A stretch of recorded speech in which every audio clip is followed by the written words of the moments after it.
How you doing? Hi, is that Quentin Moore? This is Z. Hi, how you doing? Are you well?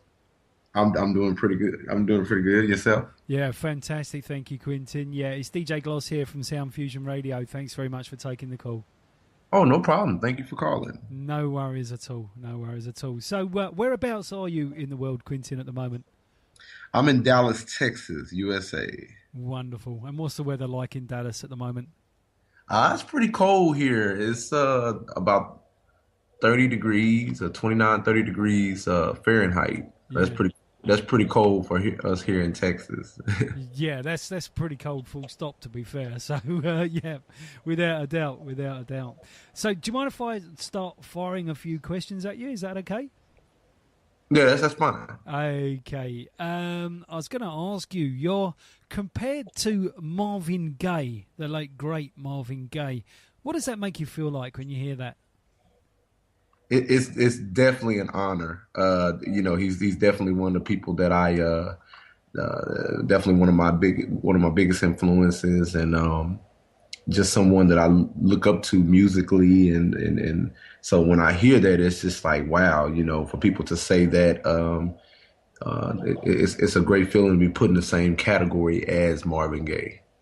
Absolutely, yeah, definitely. And but you do have that sound, and there was a comment actually that was made to me during playing one of your tracks on air, and you were compared with Isaac Hayes by one of our listeners. Oh wow, yeah, I love that. I love Isaac Hayes as well, for several reasons. He's definitely a musician, composer as well, and that's kind of as far as with my arrangements as well as my singing and my music. With my arrangements, I definitely studied Isaac Hayes back in the day, and how he arranged his music and the use of horns and strings, and I've even covered both Marvin Gaye and Isaac Hayes Yeah. in my live shows as well. So uh, definitely two people that I look up to, and that it's an honor to be compared to. Well, I mean that one just came in on a text from a listener during playing one of your tunes. Wow. It was just said, sounds like Isaac Hayes, only not quite so deep. Wow. So there you go. So that's quite nice, isn't Yeah, that's great. it? Wonderful. I was going to ask you. So you were from Austin, Texas, originally. Is that right? Yes, born and raised in Austin, Texas. Wow. And you started singing in the church. Your love of music comes from the church. Is that right? Yes, I started singing and performing at church, gospel music primarily when I was growing up. Um, yeah, just got my start musically there with singing and playing instruments, drums and keyboards. I started at church, so definitely. Wonderful. Can you remember who were sort of your influences music wise? Who were you listening to sort of some years back in your sort of younger years, should I say? Yeah, well, it's funny. It was different from when I got older. I like the more of a lot of gospel. I like John P. Key, Kirk Franklin, God's Property. Mm. Definitely were big influences when in the beginning. Um, the Clark sisters were definitely really big with me. But as far as R&B and soul, I did like a lot of the contemporary stuff that was on the radio. I guess back in the day, I guess R. Kelly, 112, those type of guys were kind of taking over the radio waves as far as contemporary R&B. I also liked a lot of hip hop, which is an interesting story. Um, a lot of Tupac, a lot of Biggie, but it was funny. Everything kind of switched in college, except one person, and this is really funny. I did when I started off when I did like D'Angelo, Yeah, uh, yeah, but for different reasons from what I do now, because I didn't know much about his musician side and his songwriting side. I just liked him just as almost like a pop star more so than a solid musician and solid singer songwriter.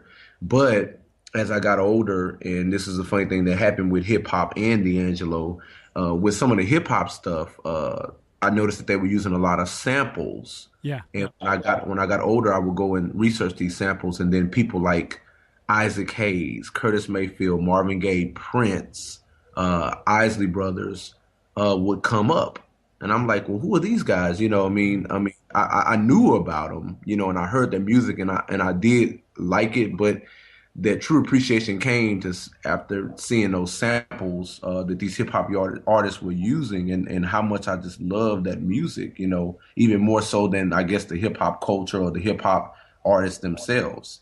And so that's where pretty much it all began. Like, okay, yeah, this is really where I'm supposed to be with artists like Prince, artists like Marvin Gaye, Isley Brothers, Al Green. Yeah. Uh, and it's funny how everything just kind of got twisted, and it made me, that twist pretty much made me want to become a professional artist and write my own songs. Well, and you most certainly did do that, didn't you? Without a doubt. Yeah. I wanted to ask you, what about family influences, Quentin? Were there any sort of major sort of family influences with you? Well, the main influence was that they supported me. Well, that's Yeah, always a good start. Yeah. yeah. That's the main thing. As far as musicians, very minimal in my family. I do have two sisters that sing. My older sister, she had a music group back in the '90s, and they did a little bit of traveling and recorded some records. A little bit more on the hip hop side of the R&B, and pop side more so than soul or R&B, like pure soul or R&B. Also, I found out recently that about a year or two ago that my dad's brother is what you call a quartet gospel singer, and he has put out some CDs and stuff recently, and I've got to kind of hear them, and which quartet gospel is something in Central Texas or even in Texas alone or in the South of the U.S. that's pretty popular, Yeah. uh, and definitely influenced my music, especially for example with tunes like "That's My Girl" on my record, Lola Jean, definitely a quartet gospel influenced. And it was just cool to find out that my uncle was involved in that. I was like, okay, that's cool. But as far as the family as a whole, nah, like I said, I had two sisters and then an uncle that sing. That's pretty much it. And then I have a brother and a sister that are great dancers. That Fantastic. did some work with that. That's very nice. That's my girl. Very very retro style to That's My Girl. Loving that. Absolutely loving that tune. Hmm. It's a great tune. I was just looking through. I saw you on an American, I think it was breakfast television program, playing live. Yes, yes. That was fantastic. Can you tell us a little bit about that? That was really good. I really Oh, enjoyed that. thank you. Well, basically, a couple days before I released the record, "You Forgot Your Heart," I got invited to perform on Good Morning Texas, which is a local show here, a morning show, and it was a great experience. I gained a lot of new fans. It was pretty much my first uh,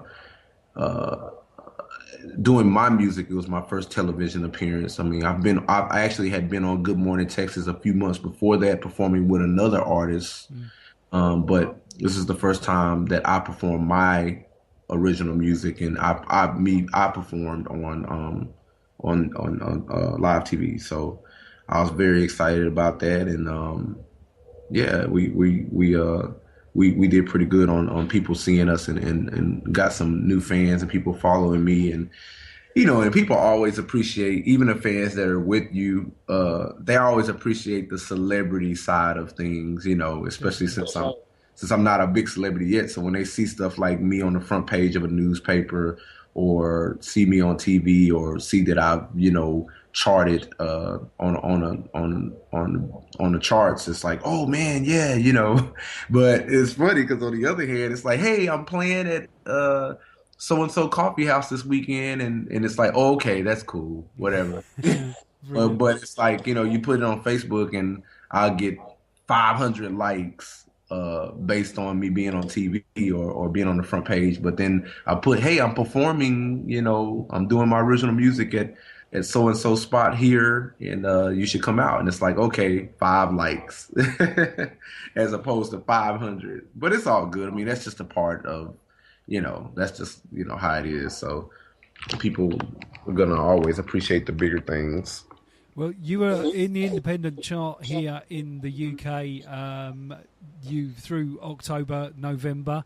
I think you might still be in the top 20 even now with "You Forgot Your Heart." So it's right there in front of me. I'm looking at the chart right now, and there's your name right there.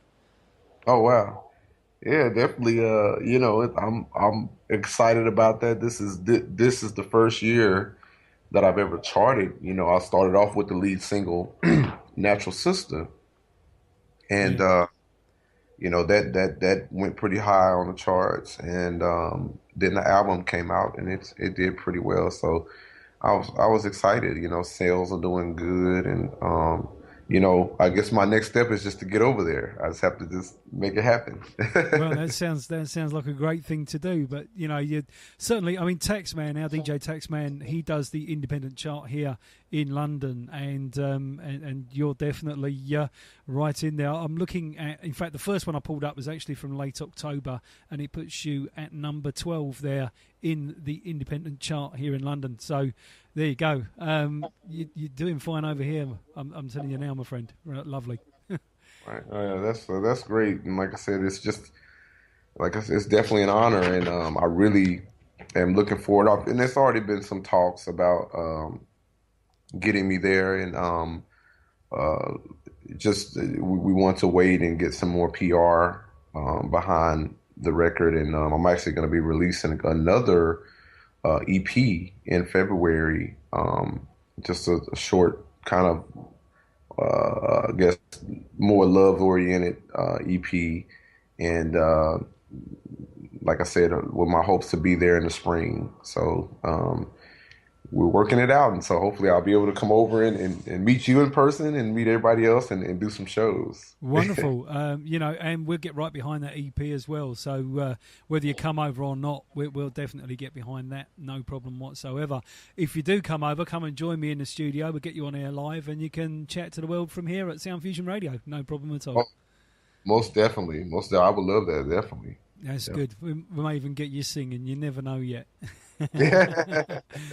Quentin Moore live on air. Now, that sounds good to me. I'm liking the idea of that. That'll work. Yeah, oh, definitely. Yeah, without a doubt. Yeah. And after I saw that show, I really got because the comment, full instrumentation with a southern touch. And I got it the second I saw you on TV.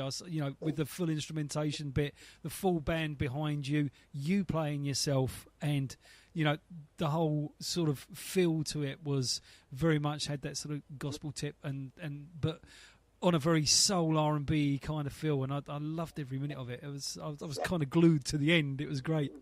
Oh wow, I appreciate it.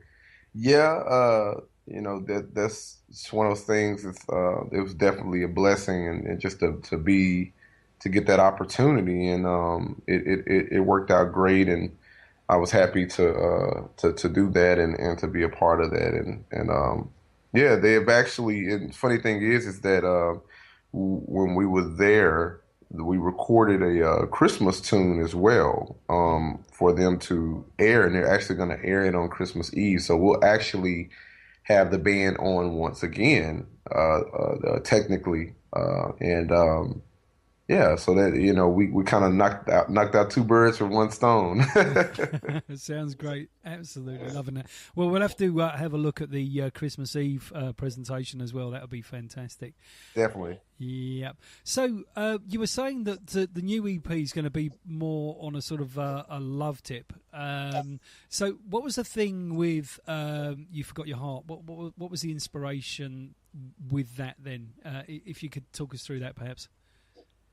Well, You Forgot Your Heart basically was just a message, just letting people know, don't forget the aspirations of your heart, whether that applies to, relationships, politics, career, Yeah, yeah.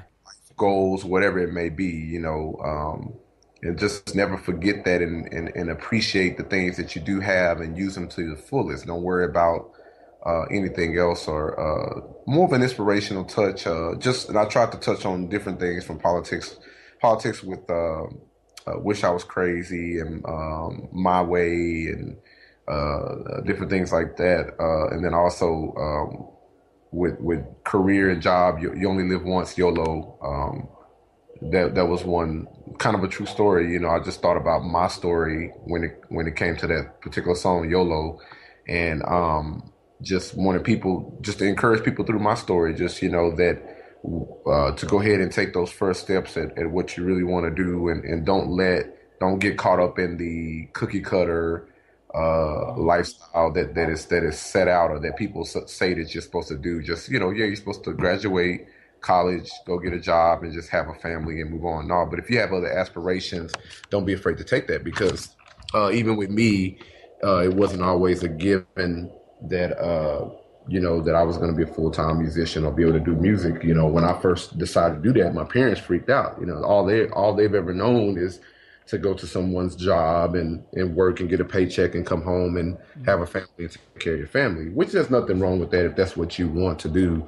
But that wasn't the desires of my heart. So I just stepped out, and now when they saw the checks coming in and me selling music and putting out good music, I gained their full support, and their opinions of everything changed. Now it's like, hey, you're making more money than me now. I need some money. Give me some money, rather than, hey, no, you need to go get a regular job, And a lot of people, they just don't know. And when you see and you feel something and it's for you, you just have to go get it. And that's pretty much what I wanted to let people know through You Forgot Your Heart. That definitely works. It's definitely all there within that tune, and it's it really does have a lovely feel to it. It's got that sort of Haze-esque kind of feel as well, which I love that. And also another tune of yours, which I think is absolutely lovely, is "I Wish I Was Crazy." The guitar in that is awesome, and your vocal. Thank you. I appreciate that. Yeah, that was another one. I mean, and it's funny. I thought about just a lot of the different things, here, just even being on a job. I even thought about my dad's situation on jobs, to where my dad is, I told you just a minute ago that he was like, hey, go get a real job. That's the way to make it, rather than, doing music. But at the same time, after he said that, and I'm doing well with my music, with as my full-time career, his job that he was loyal to, 100% loyal to, pretty much cut him out for no reason at all.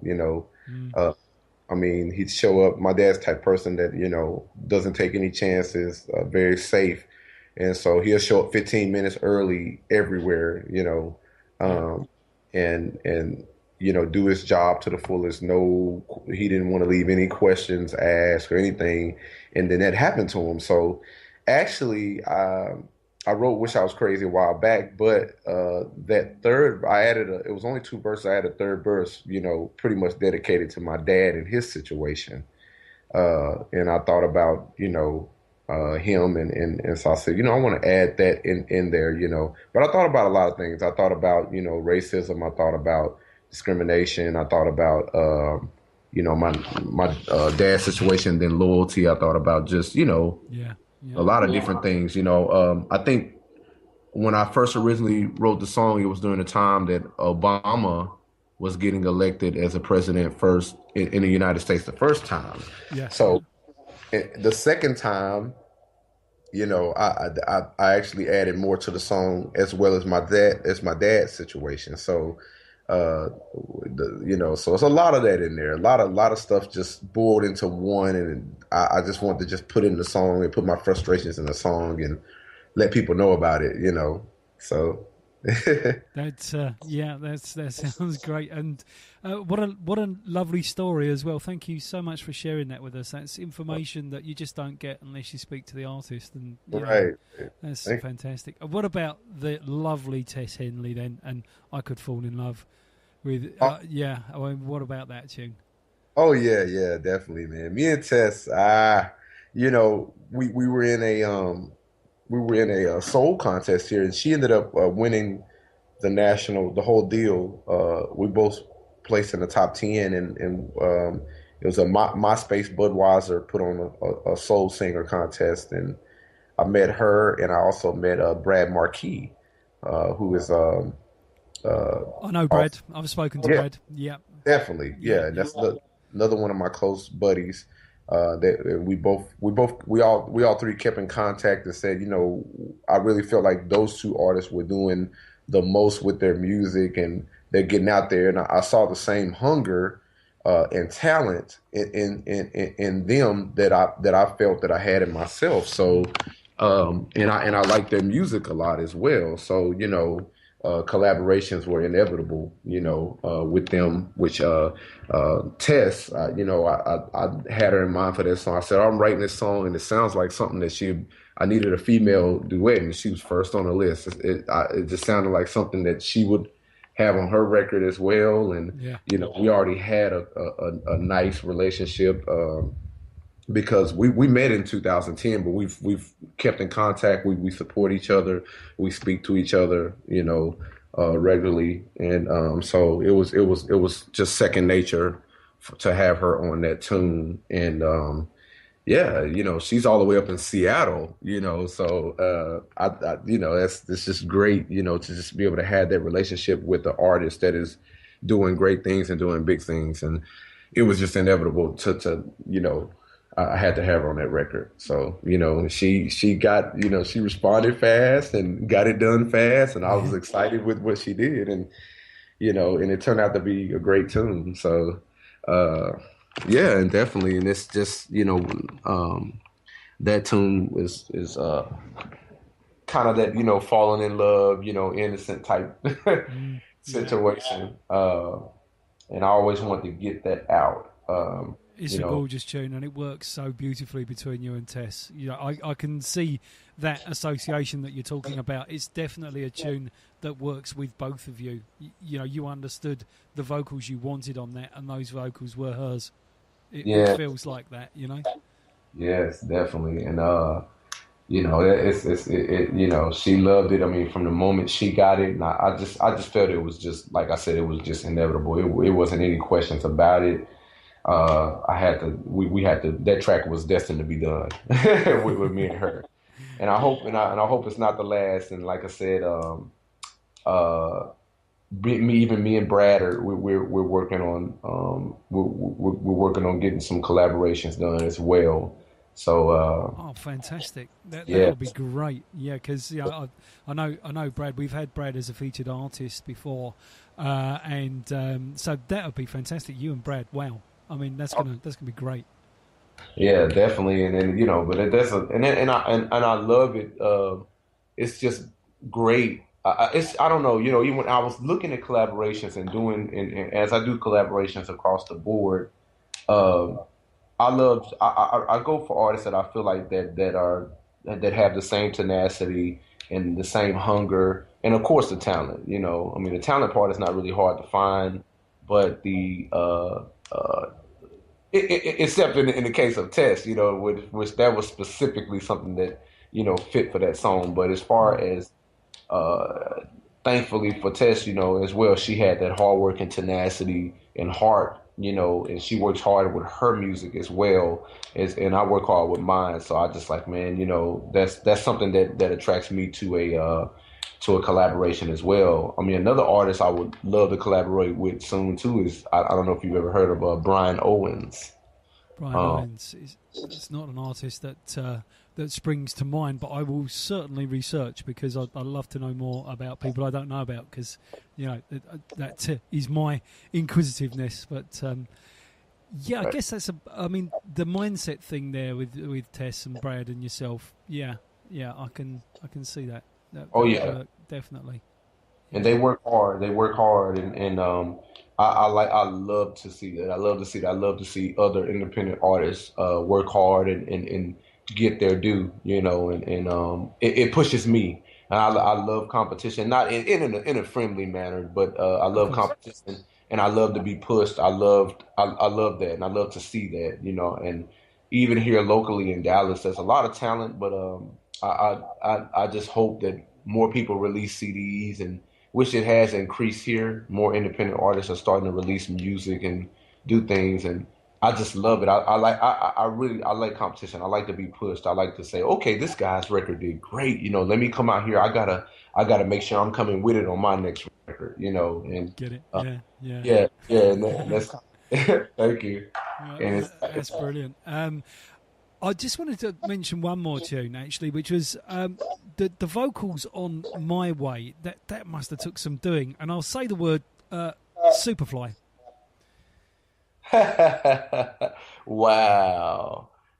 Oh no, yeah, yeah. That's definitely honor because Curtis Mayfield, out of all the artists that we spoke to, I mean, he is probably number one in my book as far as songwriting, vocals, and arrangements, instrumentation, and different things. His music is just it just does something to me. I Mm, love his arrangements and his ideas. He approaches it.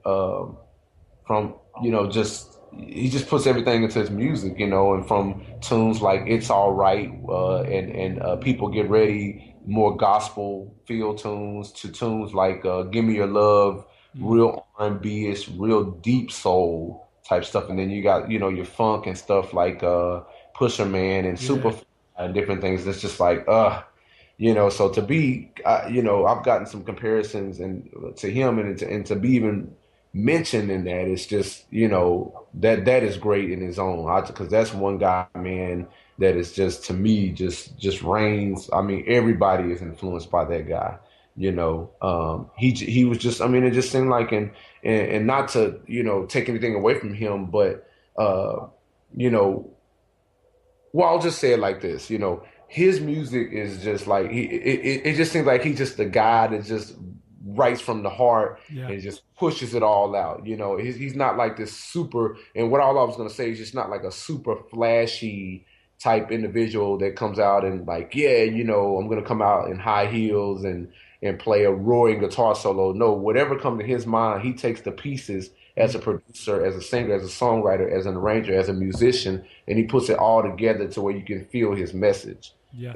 And that's definitely the alley that I would love to be to go down, and to be compared to him is just amazing. Well, I listened to that tune and it was written all over it. Absolutely written all over it. Yeah, definitely, definitely. And with that tune, that's another story, too, as well. Being a full-time musician also entails not only that, especially where I am in my career now. Not only do I play my music, but I have to play other people's music as well, and kind of got to follow those rules. I mean, it's kind of the deal to where that's kind of where you make your money. Uh, and I have no problem with that. I mean, because obviously I cover the same people, my influences, Al Green, Curtis Mayfield, Marvin Gaye, so that it's not hard at all. But obviously, with me being an original artist, I like doing my music first. But Yeah, um, that song was kind of written with that in mind, with me wanting to do my music and wanting to step out and do it my way rather than kind of saying, "Hey, can you sing Katy Perry?" And nothing, no disrespect to Katy Perry or absolutely. Little Yeah, Wayne, or whatever's being played on the radio now. But I want to do my stuff. I want to play my music, and I want people to enjoy it just as much as they enjoy Little Wayne or Katy Perry or anyone else that's popular. And so, and like I said, I have no problem cover because I love doing covers, as well. I love incorporating them in my music, especially the ones that are close to me, Curtis Mayfield and others. I love doing that. So, but first and foremost, I love doing my music. So my way was kind of influenced by that, then also dropping back to just not conforming in general, just doing it, not being afraid to step out and be you rather than sit back and just let someone tell you what they want you to be. yeah. And I tried to have the same intensity as YOLO and Wish I Was Crazy within that tune, and just try to push that message out. it's there. Wonderful. Absolutely loving that to bits. And, I could probably go through half a dozen more pieces, but, I just loving every single one of them. And the last thing, Quentin, I was going to say to you is if you want to say anything to not just your fans here in the UK, because obviously they'll hear it, but also your fans across the world, because we are a global station too. If you've got anything you want to say or point them at your website, social media, or anything you've got coming up you want to talk about, well, feel free to do so right now. Okay, well, I'd like to thank everybody so far for supporting Quentin Moore and Q More Music and just my music as a whole, and I definitely am going to continue to work hard to bring you more music. You can keep up with me at qmoremusic.com, QMOORE music.com. I've got new music coming in early 2014. I've got a music video on the way, and I'm just going to keep on just more touring, international tours on the way as well, and more touring in the United States. And so just your continued support is appreciated, and thank you for fueling my fire. Well, we'll definitely be here for you, Quentin. And when you get that release, your new EP coming out in 2014, give us a shout. Oh, most definitely. You'll be the first to get it. Oh, wonderful. And we'll make sure we get that straight to air on the rotation and get it out there. So that's absolutely fantastic. Right. Well, I appreciate your time. And yours too. I guess it's considerably earlier in the day there than it is here. What time you got there in Texas? It's 12:33 p.m. 12:33. So you got the best part of half the day left. So you have an absolutely beautiful day, sir. And thank you so much. Thank you. Thank you. You take care. Thank you now. We'll speak soon. All right. Thank you too. Cheers, Quentin. Take care. Bye. Bye. Bye-bye.